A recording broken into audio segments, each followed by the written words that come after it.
9 days, 9 consecutive days of gold and silver falling, the longest losing streak for precious metals since 2013, and then this morning, something changed.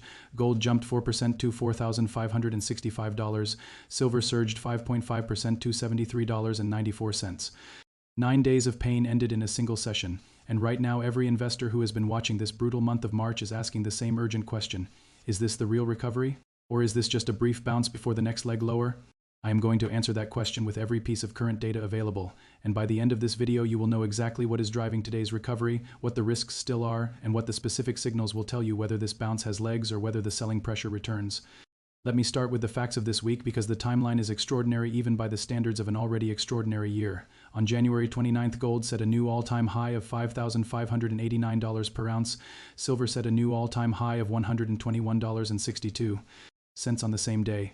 Then the crash began. Gold fell from $5,589 all the way down to $4,380 at its worst this week, a 22% decline from the peak. Silver fell from $121 to as low as $60 intraday on March 23rd, a 50% decline from its peak in less than 60 days. Both metals experienced what analysts are now calling the worst 9-day correction since 2013. The gold market had its biggest weekly decline since 2013 and silver had its deepest correction since 2020. But here is what today's bounce is telling us that the mainstream headlines are missing. The catalyst for the recovery is more important than the size of the recovery, and the catalyst today is one that has been the single most powerful driver of precious metals prices throughout all of 2026. The Trump administration proposed a 15-point peace plan and a potential 1-month ceasefire to Iran, and even though Iranian leaders rejected the deal, the mere proposal was enough to move markets immediately. Spot gold rose to 0.1% to $4,568, supported by a weaker dollar. Signs of easing war tensions and falling crude oil prices. Oil dropped 5% on ceasefire hopes. When oil falls, inflation expectations fall. When inflation expectations fall, the argument for the Federal Reserve to keep rates higher for longer weakens. And when the case for higher for longer weakens, the dollar softens. And when the dollar softens, gold and silver recover. This is the single most important relationship in the precious metals market right now, and understanding it is the key to understanding every move that gold and silver make from here. The dollar is both the primary short-term headwind and the primary potential catalyst for precious metals in 2026. When the dollar strengthens, gold and silver fall. When the dollar weakens, gold and silver recover. The dollar strengthened after the Fed's hawkish hold on March 18th. It weakened today on ceasefire hopes and falling oil. The question that determines where gold and silver go from here is not whether the fundamental case for precious metals is intact. It is whether the dollar resumes its strength or continues to weaken. And right now, the data on the dollar points toward eventual weakness even if there are short-term bouts of strength remaining. Here is why. The U.S. economy is showing the early warning signs of a recession forming underneath an inflation problem the Fed is still focused on fighting. GDP for Q4 was revised down to just 0.7% annualized. February payrolls came in at negative 92,000. Consumer sentiment is falling. Housing is stalling. Corporate earnings forecasts are being revised lower across multiple sectors. These are not minor data points. These are the consistent early warning pattern of a growth slowdown that will eventually force the Federal Reserve to prioritize the economy over inflation control. And when the Fed prioritizes the economy, it cuts rates, and rate cuts are the single most powerful catalyst for gold and silver in the modern financial era. David Erfel, editor and founder of Junior Miner Junkie, captured the current moment precisely in a March interview when he said 2025 was the perfect storm for gold. Now it is a Category 5 hurricane in 2026. That phrase, Category 5 hurricane, is not hyperbole. It reflects the convergence of forces that have never before appeared simultaneously in the history of modern precious metals markets. Government deficits at unprecedented scale globally. De-dollarization accelerating. Central bank gold buying at the fastest pace since 1971. Silver industrial demand from solar EVs and AI growing faster than any supply response can match 6 consecutive years of silver supply deficit and a Federal Reserve trapped between fighting inflation and preventing recession. Let me walk you through each of these forces with the current data because the data has updated significantly since the beginning of the year and some of what has happened in the past month changes the picture in important ways. The Federal Reserve story is the most immediate and most watched. On March 18th, the FOMC held rates at 3.5 to 3.75%. 7 members projected 0 rate cuts for all of 2026. Core PCE forecasts were revised higher, and Powell said the Fed is in no hurry, that hawkish message sent the dollar higher and gold and silver lower. The September 2025 rate cut that triggered the initial precious metals bull run felt like a distant memory in the week after March 18th.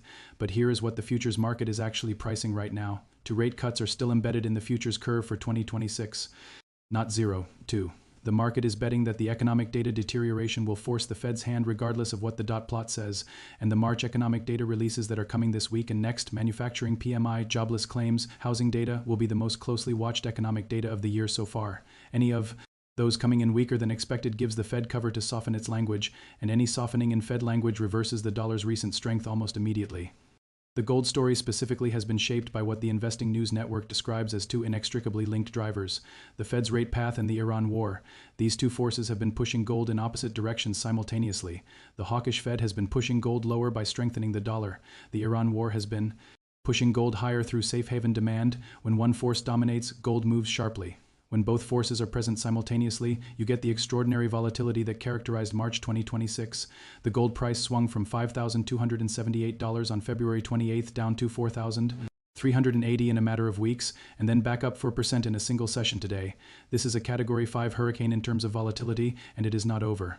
If you are finding this analysis valuable, right now is a good time to hit the like button and subscribe. Turn on the notification bell. In a market this volatile, the analysis that matters is the real-time analysis that incorporates the latest data, not the overview that shows up in mainstream financial media 2 days after the move. Subscribe and you will get every update the moment it matters. Now let us talk about the silver-specific picture, because silver is telling a slightly different story than gold right now, and the difference is important.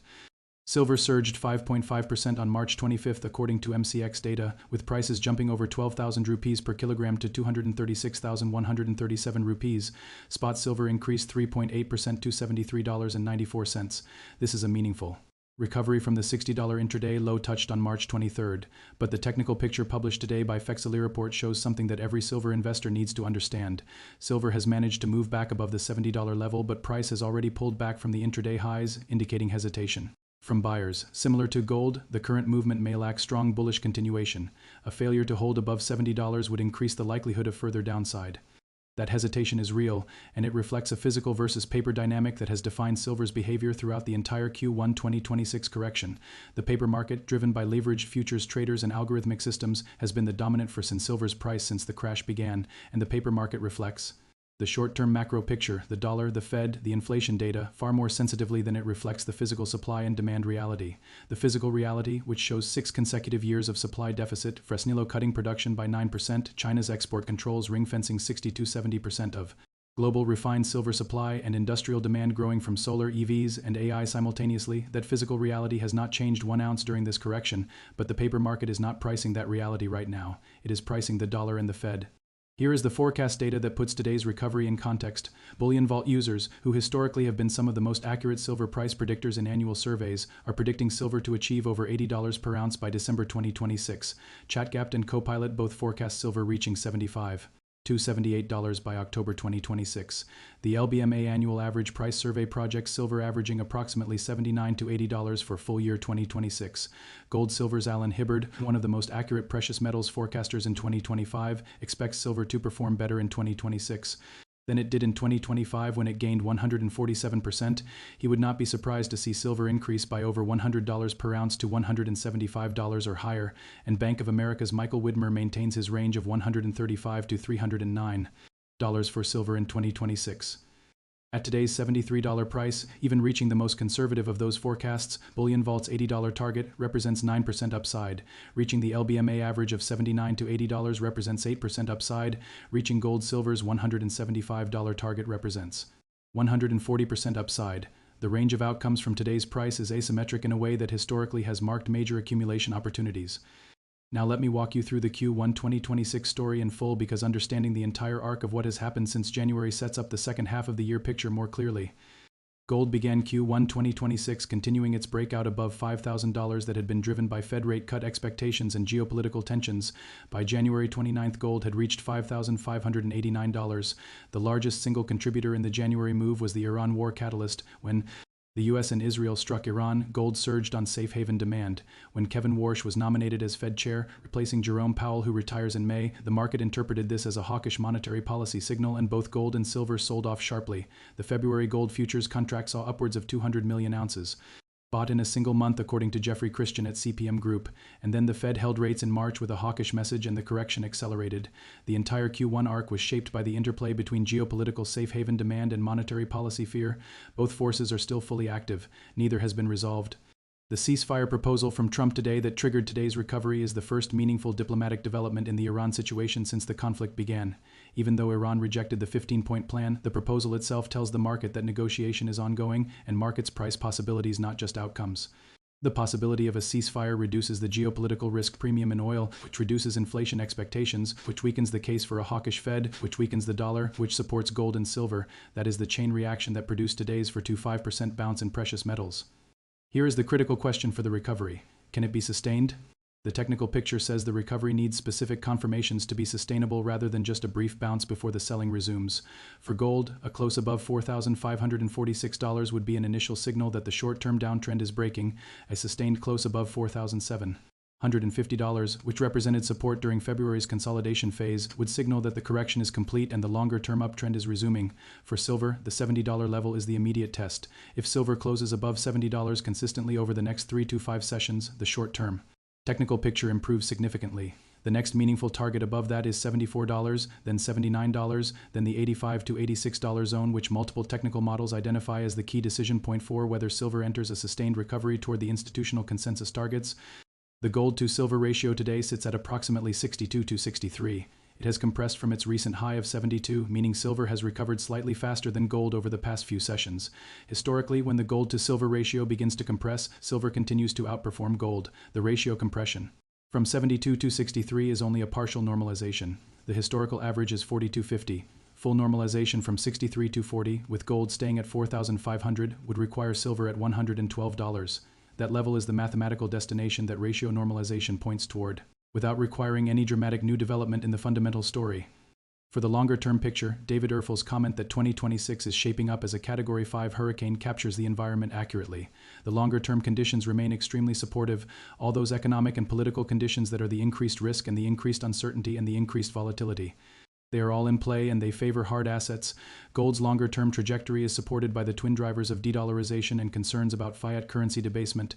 Silver has the additional tailwind of being at the center of the energy transition infrastructure build-out that no government or corporation has shown any willingness to slow down regardless of the current economic uncertainty. Here is the specific action framework I want you to take away from today's analysis. Watch the $70 level for silver on a daily close basis. A sustained close above 70 signals the correction is stabilizing. A close below 68 on volume signals the next support at 64 is being tested. Watch the dollar index at 98 to 99. If the dollar continues to weaken from the recent high of 100.56, that is direct support for precious metals. Watch the Iran ceasefire negotiations. Any concrete progress toward a ceasefire, even temporary, reduces the safe haven demand for precious metals but simultaneously reduces the inflation pressure from oil, which weakens the case for the hawkish Fed, which ultimately benefits precious metals on a medium-term basis. Watch the upcoming economic data releases, manufacturing PMI jobless claims, housing numbers. Weaker data accelerates the timeline for the Fed pivot, and the Fed pivot is the single most powerful catalyst for the next major leg higher in precious metals. The 9-day losing streak ended today. Gold bounced 4%, silver bounced 5.5%. The recovery has begun. Whether it is sustained depends on the 5 variables I just described, and the investors who are watching those variables with a clear framework are the ones who will be positioned correctly for whatever comes next. Before I close today, I want to hear from you. Drop your prediction in the comments. Where does silver close on March 31st, the last trading day of the month? Above 75? Between 65 and 75? Or is there still a retest of the $60 low coming? Your predictions and reasoning are always some of the most valuable analysis in these comment sections, and the conversation that happens there helps every investor watching think through their own position more clearly. If today's analysis gave you a clearer picture of where things stand, share this video with one person who has been watching this brutal march in precious metals. They deserve the full picture with actual data and specific levels to watch. See you in the next one.